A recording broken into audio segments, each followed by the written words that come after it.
सबके हाथों पर सिर्फ द्वारकाधीश की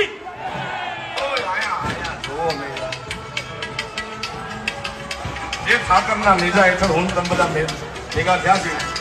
મને એમ છે કે એક તાળી તો તમારે એના નામની પાડવી જોઈએ ભાઈ નકરું દૂધ જ ન પીધે રખાય ભાઈ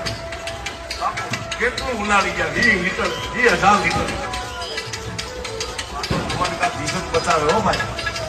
પણ બે હાથ ઉભા કરી